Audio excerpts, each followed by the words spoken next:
Hello दोस्तों, आज की इस नई वीडियो में आप सभी लोगों का स्वागत है। आज की वीडियो में हम स्पेशल टॉपिक को पढ़ने जा रहे हैं। बफर सॉल्यूशन होते क्या चीज़ है, इसके प्रकार क्या है और इसके महत्व क्या क्या है, इसे आज के वीडियो में हम पढ़ेंगे। पूरा देखना, आपको पूरा चीज़ समझ आएगा। ये शायद 6वां लेक्चर है, ये 6वां चैप्टर का 6वां लेक्चर है शायद, ठीक है। आप लोग प्ले लिस्ट में जा करके देखना, लाइन से सीक्वेंस से आपको वीडियो मिलेगा। देखो, बफर विलयन एक ऐसा सॉल्यूशन होता है जिस पर अम्ल मिला दें या क्षार मिला दें कोई परिवर्तन नहीं पड़ता, या उस पर वाटर मिला दें तब भी उस पर कोई परिवर्तन नहीं पड़ता, या दोस्तों उसे हम बहुत दिनों तक रख दें कहीं पर तब भी उसके पीएच मान पर कोई ज़्यादा अंतर नहीं पड़ता है, तो उसे हम लोग पीएच जिसका मान चेंज नहीं होता है उसे हम लोग कहते हैं बफर सॉल्यूशंस। देखो, बफर विलयन वे विलयन है जिन्हें तनु करने पर अर्थात डाइल्यूट कर दो, या जिसमें अम्ल या क्षार की अल्प मात्रा मिलाने पर पीएच मान में कोई अंतर नहीं पड़ता, अर्थात उसका पीएच मान संरक्षित रहता है, उसे हम लोग बफर सॉल्यूशन कहते हैं। मैंने और आपके लिए लिखा है या करके, यहां हम लिख सकते हैं या करके। जिसकी निश्चित पीएच मान होती है वो हमारा बफर विलयन होता है ना। जिसे रखे रहने पर पीएच मान में कोई परिवर्तन नहीं होता या फिर जल मिलाने पर भी कोई परिवर्तन नहीं होता है, उसे हम लोग बफर विलयन कहेंगे। बात समझ आ रहा होगा, एकदम सिंपल है। अल्प मात्रा में अम्ल या क्षार मिलाने पर जिसके पीएच मान में परिवर्तन नगण्य होता है, बहुत कम हमारे पास चेंज होता है, तो उसे हम लोग कहते हैं बफर सॉल्यूशन कहते हैं। जो मैंने 2 लाइन ऊपर में लिखा है उसी को हम पॉइंट में यहाँ समझ सकते हैं कि जिसकी निश्चित पीएच मान होती है, जिसे रखे रहने पर पीएच मान में कोई परिवर्तन नहीं होता है, जल मिला दो तो भी कोई परिवर्तन नहीं, अल्प मात्रा में एसिड मिला दो या बेस मिला दो कोई परिवर्तन नहीं होता है, पीएच मान इसका सुरक्षित रहता है अर्थात नगण्य चेंज होता है, इसे हम लोग कहते हैं बफर सॉल्यूशन। इतना बातें सबको समझ आ गया है ना। अब इसके 2 प्रकार हैं। कितना प्रकार है? 2। एक है हमारे पास अम्लीय बफर विलयन और दूसरा है हमारे पास क्षारीय बफर विलयन। तो स्पेशल है ये टॉपिक, पेपर के बेस पर बहुत ज़्यादा आईएमपी है। आप सभी बच्चे इनको कवर करें, मेहनत करें। ये तो हो गया इनका हमारे पास डेफिनेशन, राइट ना। सबको याद कर ही लेना है, नो डाउट ये पेपर में आएगा। मैं 100% कह सकता हूँ कि ये इसके आने के चांसेस बहुत ज़्यादा इस बार, राइट ना। तो चलिए दोस्तों, पहले स्क्रीनशॉट ले लो, राइट ना।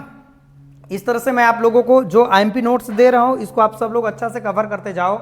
अब इसके बाद हम देखते हैं कि अम्लीय बफर विलयन क्या होते हैं, उनके क्रियाविधि क्या होते हैं, उनको भी समझते हैं, फिर क्षारीय देखेंगे, राइट ना। चलिए स्टूडेंट, हम लोग आगे बढ़ते हैं।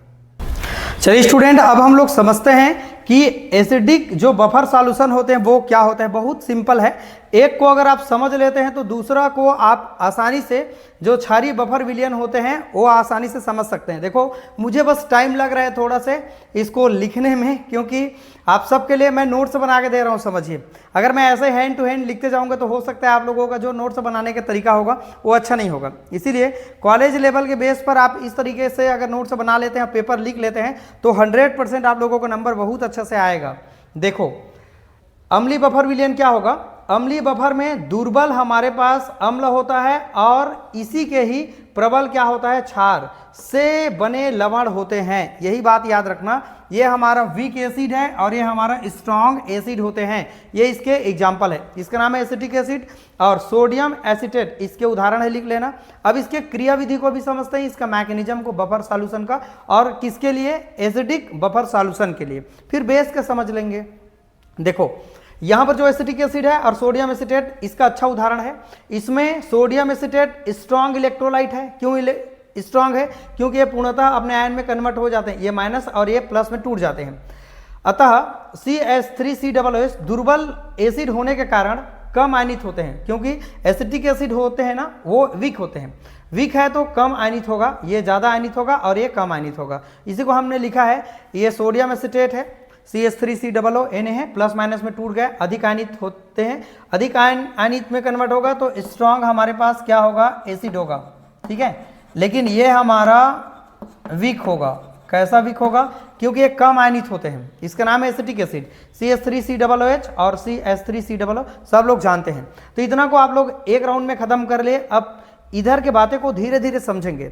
धीरे धीरे समझते जाना, बार बार उनको रिपीट कर करके देखना, कॉपी को बार बार पढ़ना, याद हो जाएगा। देखो बफर विलयन में जब अल्प मात्रा में कोई भी अम्ल मिला दिया जाता है, मान लो कोई भी यहाँ का अम्ल मिला देते हैं, तो अम्ल से उत्पन्न H+ आयन, जैसे कि यहां देखो अम्ल से उत्पन्न H+ आयन यहां का बात कर रहे हैं, उत्पन्न H+ आयन अधिक्य में उपस्थित CH3COO- आयन से, यहां देखो CH3COO- आयन से क्रिया कर CH3COOH बना लेता है। क्या बना लेगा?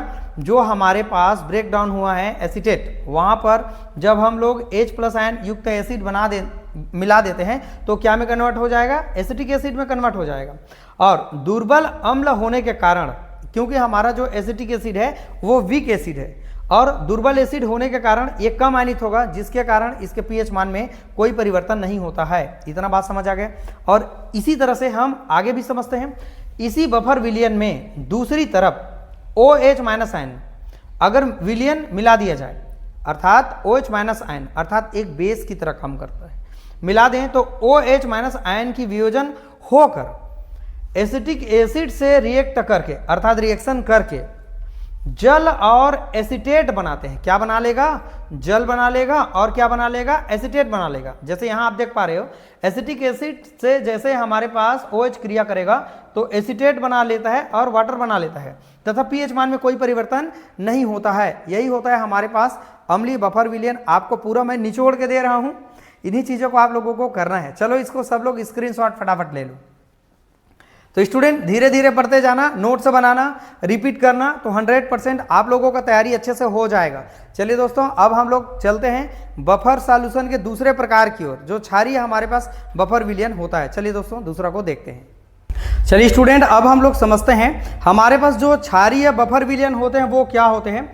एकदम इजी है, आप आसानी से इसको पढ़ सकते हैं। जब अम्लीय जो बफर विलयन है उनको याद कर सकते हैं, तो इनको भी आप याद कर सकते हैं। थ्योरी का पार्ट है, बस मुझे मेहनत थोड़ा सा ज़्यादा लग रहा है क्योंकि मैं आपको लिख के समझा के दे रहा हूँ। देखो बफर विलयन, क्षारीय बफर विलयन क्या होगा? इसमें क्षारीय बफर विलयन क्या होगा? जिसमें दुर्बल क्षार होगा।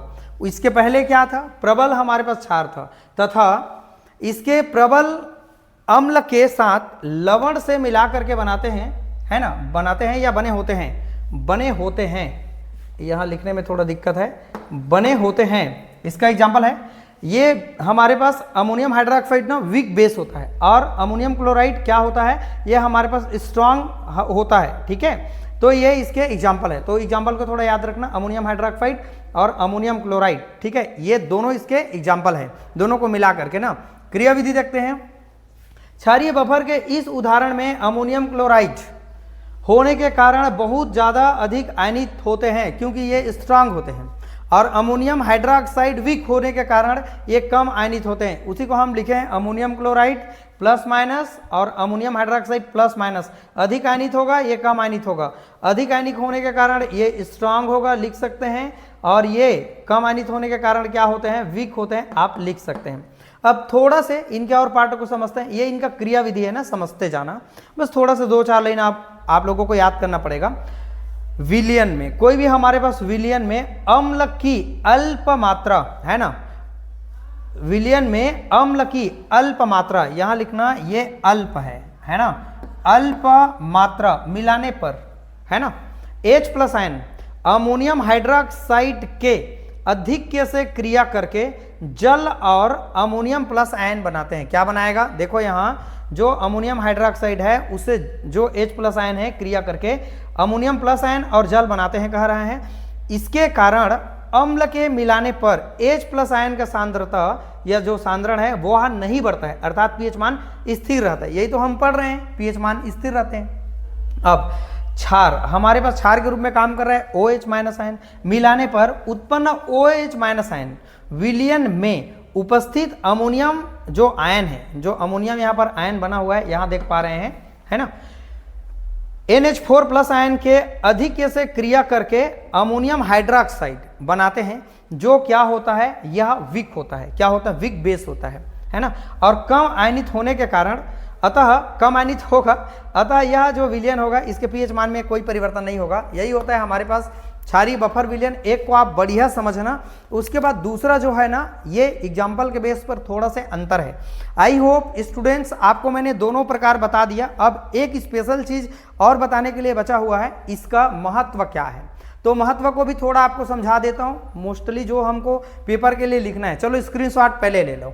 चलो अब सबने इतना मेहनत कर लिया, दोनों प्रकार को समझ लिया, तो भाई इनके महत्व को भी हम थोड़ा सा समझ लेते हैं। जहां आपको लगता है कि मुझे इसको याद करने में दिक्कत हो रही, तो थोड़ा सा आपको 2-3 बार रिपीट कर लेना है, फिर ऑटोमेटिकली याद हो जाएगा। चलिए स्टूडेंट, और इनके महत्व को हम लोग समझते हैं। तो चलिए स्टूडेंट, अब हम लोग इनके इंपॉर्टेंस को समझते हैं कि आखिरकार जो बफर विलयन का महत्व क्या है। मैंने उन्हीं चीज़ों को लिखा हुआ है जो आपके पेपर के बेस पर बहुत ज़्यादा आईएमपी है।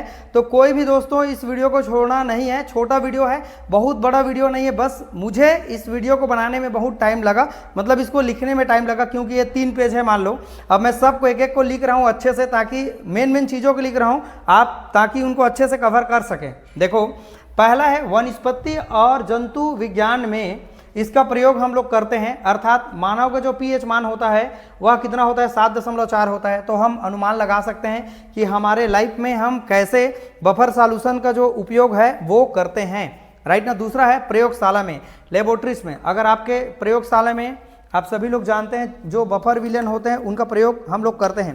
पीएच आपको मीटर बताने वाला था, एक पीएच मीटर, सिंपल जो पीएच मीटर ऐसा होता है, आप देख सकते हैं यहाँ पर लिखा हुआ है पीएच मीटर, राइट ना। यहाँ पर ऑफ ऑन करने का बटन दिया हुआ है इस साइड, ठीक है। तो यहाँ से हम नाप सकते हैं, इसको हम डीप करेंगे जो सॉल्यूशन होगा उसमें। अगर हम डीप कर दें तो यहाँ पीएच वैल्यू हमको बता देगा। आपने शुरू लेक्चर में देखा है पीएच वैल्यू क्या होता है। तो कोई भी जो बफर विलयन होगा वहाँ पर पीएच मान का विशेष रोल होता है। तो ये हो गया हमारे पास लेबोरेटरी में, अर्थात प्रयोगशाला में रासायनिक क्रिया के वेग, अर्थात कोई भी केमिकल रिएक्शन का जो रेट है, उनका वेग है, स्पीड है, उनका अध्ययन करने में पीएच को स्थिर रखा जाता है, अर्थात उनके रेट को ज्ञात करना होगा तो पीएच मान को हमको स्थिर करना होगा। गुणात्मक विश्लेषण में हमारे पास क्वालिटेटिव मतलब क्वालिटी के एनालिसिस करने में हम प्रयोग करते हैं। तीसरा है, चौथा है हमारे पास उद्योग में, इंडस्ट्री में, फैक्ट्री वगैरह में जितने सारे चीज़ें बनते हैं वहाँ पर पीएच वैल्यू चेक किया जाता है। तो वहाँ पर हम बफर सॉल्यूशन जो ले रहे हैं उसका इस्तेमाल हम लोग करते हैं। जैसे कि किड-1 में जब हम लोग एल्कोहल तैयार करते हैं किड-1 के माध्यम से, तो वहाँ पर उनका पीएच मान को स्थिर रखा जाता है, अर्थात 5 से 6.8 के बीच में रखा जाता है। अर्थात उद्योग में बफर सॉल्यूशन का प्रयोग करते हैं। शक्कर और कागज के निर्माण में जो हमारे पास शुगर होते हैं, जो पेपर होते हैं, उनके फॉर्मेशन करने के लिए भी पीएच जो मीटर है अर्थात बफर सॉल्यूशन है, इसका हम प्रयोग करेंगे।